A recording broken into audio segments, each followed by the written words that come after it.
Hi guys, welcome back again to my channel. So in this video, we will be unboxing the Epson L3250 model. It comes with a print, copy, scan, and Wi-Fi.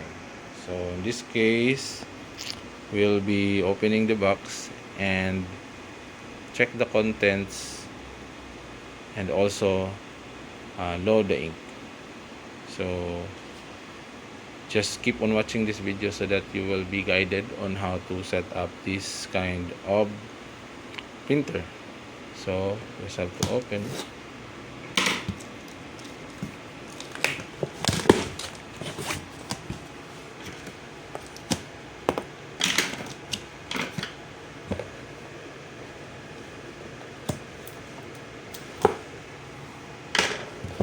So I need to check the contents. So what we have here is the CD installer.